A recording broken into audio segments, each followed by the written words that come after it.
Hi, and welcome to the Bruce Channel. I'm Bruce. It's been a busy week. Lots going on, and yet the busyness, hasn't allowed me lots of time to prepare, but here goes anyway. We have to start, of course, with the college football playoffs. The third one is now in the books, and it might have been the best college football championship game ever, and not just the CFP, but the BSC, which preceded it, and then before that there was the Helter-Skelter system that really wasn't a championship system. Came down to the last second. Just as I predicted, Clemson did beat Alabama. Yeah, and I fully realized too that if the game had ended 1 second sooner, my prediction would have been wrong. Ending a second sooner in a football game is easily possible. I don't mean time travel. If any time that there is timeout taken during the game, any of the automatic stoppages, an out of bounds play, an incomplete pass, there is an official who runs the clock. And if he took just a half second longer twice, or a second longer once to hit pause, that's it. Anyway, even better than the game itself was this. There have been 3 college football playoff champions, and there have been 3 different ones. Yeah, there are the perennial heavies like Alabama and Ohio State, but 3 different champions. And that's, I think, a good thing. I was a little bit surprised at the glee so many people demonstrated, not at Clemson winning, although there are certainly plenty of gleeful Clemson fans, but how many nationwide were so delighted that Alabama, and particularly Nick Saban, lost. So while college football is done until August, the NFL is now in full speed ahead mode. Last weekend, there were 2 games on Saturday and another 2 on Sunday, which they'll do again this weekend. But last week was really just sort of a warm-up. I should add that before the games are being played, this is being recorded. So, the 4 best teams last week had the week off. And of the 8 that did play, the seedings often made for mismatches. Both of my Saturday picks lost. Both of my Sunday picks won. I should have been 3 for 4, but Houston's Brock Osweiler played pretty well as he has in any game this season.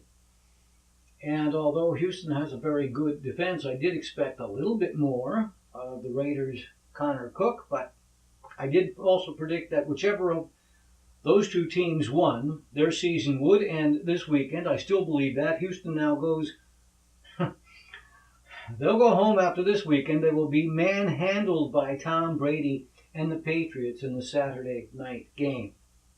Saturday afternoon sees one of the toughest to pick. The Seahawks are not maybe the power of 2 and 3 years ago, but I think their playoff experience gets them past. It's been a long time since they've been in the playoffs. Atlanta Falcons. Sunday's games are both hard to pick. Steelers versus Chiefs. I think the Chiefs are real this year. 12-4 record. I know my Plain States friends would like the Chiefs to do well and return to being a year-in, year-out power. And I think they're the better team. But I've also said, when they're all on the same page and rolling as they were last Sunday, the Steelers can play with anyone. The problem for them is they aren't always on the same page. For them to end up as Super Bowls, they'd have to win 4 playoff games, and that's a lot of consecutive pages to turn. I think maybe the most intriguing game is the second Sunday game. The Green Bay Packers against, they have more NFL championships than any other team, against the Dallas Cowboys, and those 2 teams have a storied championship history. Remember the Ice Bowl? The days of Vince Lombardi versus Tom Landry. And Aaron Rodgers is magical. He showed his magic last Sunday. 3, count them, 3 Hail Marys in the game. Dallas has a couple of rookies. And you could make a good case either one of them deserves to be Rookie of the Year. maybe even league MVP, and those two rookies are quarterback Dak Prescott, running back Zeke Elliott. I love Aaron Rodgers, but 3 Hail Marys means 3 times you needed a miracle, so there's that.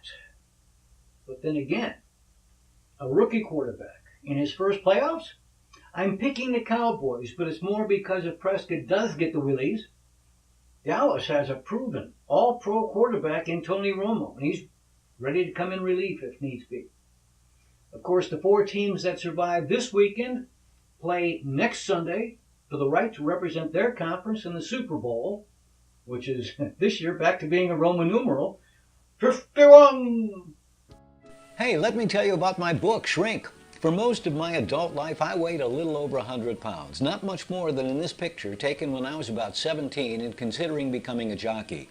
But as is often true, once I crossed into my 40s, extra weight came and it stayed. For years I tried to lose, instead gained, and ended up 153 pounds. And I'm embarrassed to show you this video. Then I learned that it isn't about calories and exercise, but instead it's about what you eat. You might say, sure, ice cream makes you fat. But there were surprises, things like orange juice not being such a wise choice if you're trying to lose weight. So I just made some basic changes to what I ate, not how much, and the weight just fell off. Now, nearly 3 years later, it is still off. And don't misunderstand, I'm eating foods I like, not bamboo shoots. Friends ask me how I did it so often, I put it in a book. It's available as an ebook for all platforms, and the print edition is available at barnesandnoble.com and amazon.com. Hey, you can shrink too. So welcome back. Remember, you can write to us at the Bruce Channel at yahoo.com, and you can watch all of our previous shows at either our Facebook page or at tinyurl.com/Bruce Channel. All right, so I'd mentioned this before. I'm guessing it's been 2 years, but I recently reminded of just how good it is. So if you missed that reminder, I think this may come in handy for any number of you. I'm rarely in need of a prescription, but it was a reminder just how good it is. Check this out, GoodRx.com. This is a free service, and how they managed to do that and exist, I don't know, but it does work. And I mean really free. You don't even have to enter an email address and expose yourself to spam or your phone number so that people come selling. None of that. Okay. GoodRx.com. It works like this. You have your prescription, you look at it, and it calls for whatever, Ascripta number 3. It probably, will let you match the dose, 10 megs, 30 megs, whatever it is, and then the amount, 10 pills or 18 fluid ounces. That's a lot. Probably not that. 30 mgs, 30 tablets. You enter your zip code, that's important, and then it compares prices of various pharmacies in your area, comparing, say, Walmart to CVS and maybe Costco.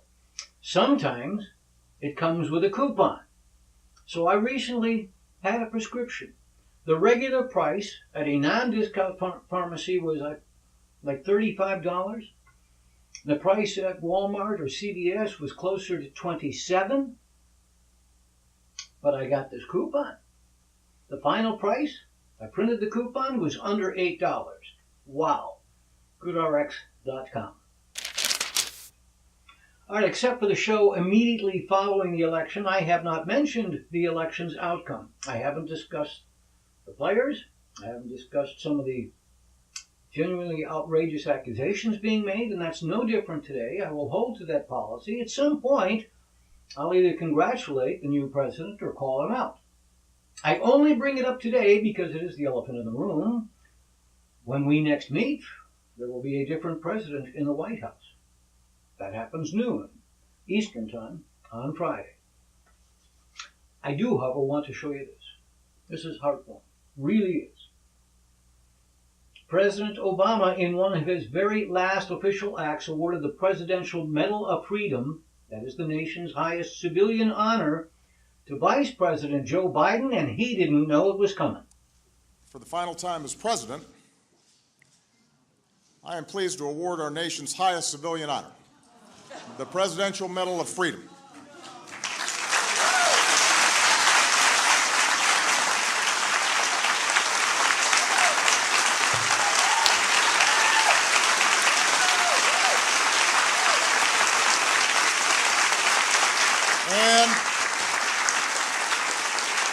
And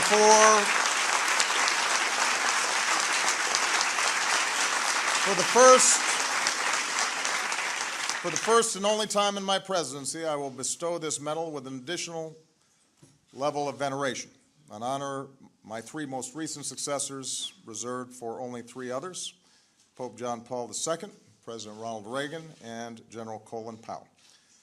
Ladies and gentlemen, I am proud to award the Presidential Medal of Freedom with distinction to my brother, Joseph Robinette Biden, Jr. Vice President Joseph R. Biden, Jr., for his lifetime of service on behalf of the United States of America.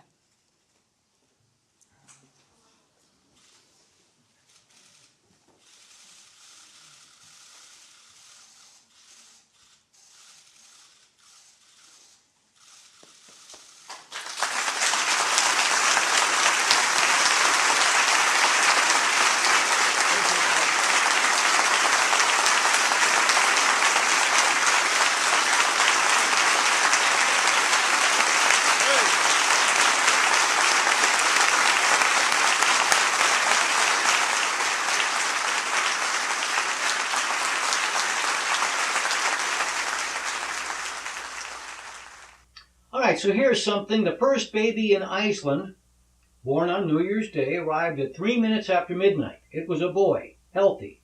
Don't know his first name yet. I'm going to probably butcher his last name. Buyondashir. Okay, with me? Why is that a big deal? I mean, given there's 24 meridians and the location of the international date line, he wasn't the first baby born in the world in 2017. And inasmuch as there are, depending whom you ask, 195 or 196 countries in the world, and each one of them, each had their own first baby of 2017, you might very well ask why I mention this one. Well, his mother, Katrin Goyondastur, was born in 1980 in Iceland on January 1st. She was Iceland's first baby for 1980. 37 years later, all right, just one or two more points really, about the NFL. I left my home in San Diego. Yeah, the San Diego Chargers announced this week they're moving to Los Angeles. I can relate to the Chargers fans, as in a move equally dastardly, Art Modell moved my Browns to Baltimore. What remains an unprecedented response. Cleveland sued and won, and Modell had to give up the name Browns and their colors and their records. The replacement team has been woefully disappointing, but we can still bleed brown. But I do know how cheated the Chargers fans feel. And why? Because although the owner is very rich, he doesn't feel rich enough. Oh, in St. Louis, they got screwed last year. The Rams moved to L.A. St. Louis's Cardinals had abandoned them decades earlier. The Rams moved in to St. Louis, then moved back to L.A.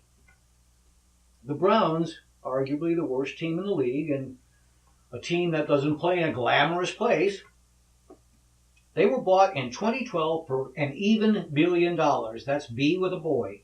B as in boy. Billion with a B as in boy. The Chargers or any other team would likely be worth a lot more. But again, hey, loyal fans, it is with great disdain that we, the owners, view you. Not all the owners, but a good many of them. So yeah, I do follow the NFL, and they make it harder and harder to do it. I don't follow them with near the ardor I did, say, 25 years ago, and they keep giving me reasons to like them less. The whole head injury scandal is one thing, and then these unnecessary moves. One day they're going to make me give up this. It is essentially a form of addiction. All right, so last week I'd mentioned that my latest film, After Yesterday, was going public on Monday. It did. I put up some links. I must tell you, I'd hoped it would, be well received. I hoped it would be well made. I was still pretty surprised by the outpouring of compliments, and I appreciate it very much. Especially surprising, a number of the compliments I received were from individuals with whom I almost never have dialogue or correspondence. So, again, thank you very much. When you make a film, everyone is dependent on everyone else. I'm not necessarily delighted with every single aspect of this or with every aspect of my performance, but that's how it goes. Were I creating it, I might have changed the lens, the angle, how long the take was. It doesn't matter. That's just true in any creative endeavor. My songwriting, this note, that note, I can't decide. Sooner or later, you have to let it go. That's just how it goes in any creative endeavor. And creative endeavors are virtually exercises in taste, which is the same as saying flavor. You want chocolate or strawberry? Which is better? Neither is better. You may prefer one or the other. I also got to tell you, I was astonished at how well the music was integrated with the action. It was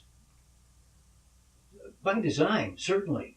Not straight dialogue, but instead with the images telling the story with music.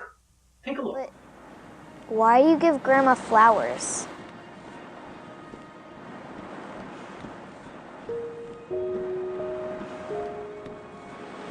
I gave your grandmother one of these on the first day I told her I loved her. And I've been giving her one every year since. Oh, but I thought Grandma... Your anniversary is tomorrow. Well, yes, it is tomorrow, technically, but I was going to celebrate with her tonight. Well, if you change your mind, there's a seat saved at Ella's recital for you. I told you, your mother and I are celebrating tonight. Well, maybe you could make Ella's recital part of your celebration. No! Why not, Dad? Amanda, I told you no. Your mother and I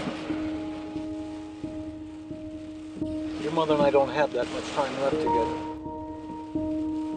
I'll see one of Ella's recitals another time. That's it.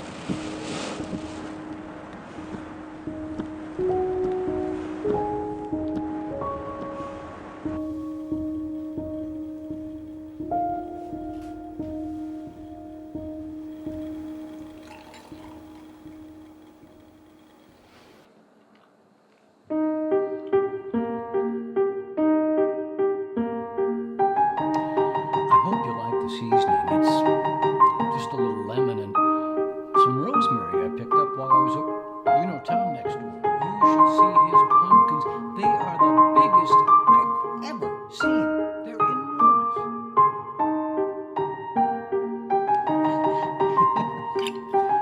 Really enormous.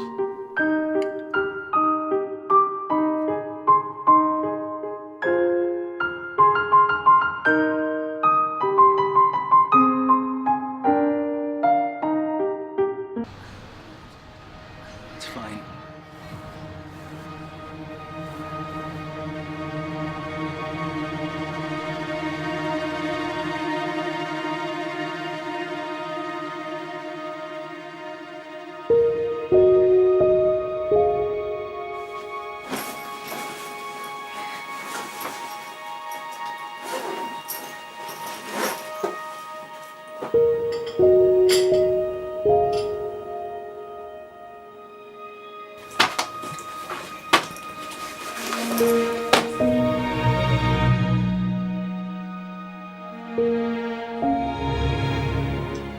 Now, sometimes one of the perks of film acting is you get to keep the costume. Yeah, like this one I got to keep when I played Prisoner 06. I was a prisoner aboard an alien spaceship. I was Prisoner 06 talking to Prisoner 09. Now, other times, as you may have noticed, you get to take your own costume. Well, if you haven't seen it but would like to, you can go to Vimeo.com and in the search bar enter After Yesterday Short Film. Or you can just Google After Yesterday Short Film. This is the thumbnail you're looking for. Click on it, and I do hope you enjoy. Oh, and if you do like it, if you were to go to the IMDb, International Movie Database.com, if you went to imdb.com, you can find the movie there and like it. We'd all appreciate it. And if while you're there, you went to my page at IMDb and clicked on like, which is down a little bit toward the right, I appreciate that. So, live not on evil. And that's it for this week. May your upcoming week be the best one you've ever had.